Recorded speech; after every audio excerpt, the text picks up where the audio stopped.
In this video, I'm going to show you how to create an assignment using the Google Assignments app within Schoology. There are two ways you can do it. You can go to Add Materials, and then on the right-hand side, scroll down until you see Google Assignments. You can also hover over the gray line till it turns green, click the plus, and you get the same menu, which is what I'm going to do. The first time you do this within each course, it's going to ask you to link your Google Drive account. So just make sure you pick your Georgetown ISD Google account. You'll click continue, and it's going to ask for your permissions. You just grant those permissions, and then you'll get to this page. You click continue. Now it looks like an assignment that you would have created in Google Classroom.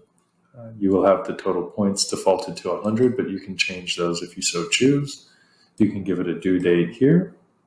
I'm going to give it a title. Give your students your instructions.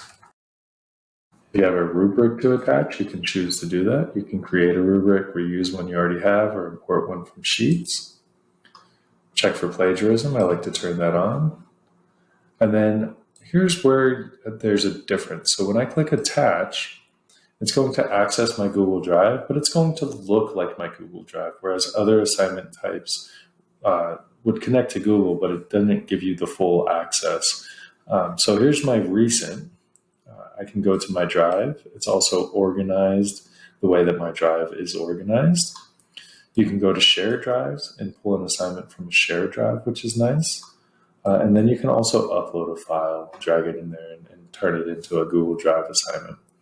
So I'm going to select the file that I want. You'll notice that each student is going to get a copy. I also have the option, instead of just attaching, I can create a new Google Doc, a Google Sheet, or a Google Slide straight from here. So I have that option. I'm going to go ahead and click on Create. And here is my assignment as it exists within Schoology. So when I go ahead and click on that, as the teacher, this is the view that I get. This is what I can see when students submit, if things have been returned. I can change some of the settings and the due dates and all that type of thing.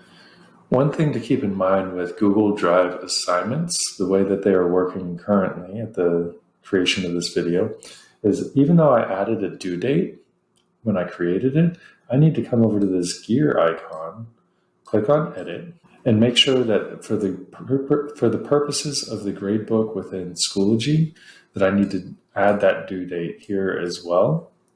If I want the grade to carry over to the gradebook, I need to make sure I put it in the right category and change anything else that is aligned here that might need changing. Don't worry about anything up at the top. Everything that is filled in at the top is automatic, and you don't need to worry about any of that. It's the due date that you really need to focus on. And then click Save Changes, and everything's good to go.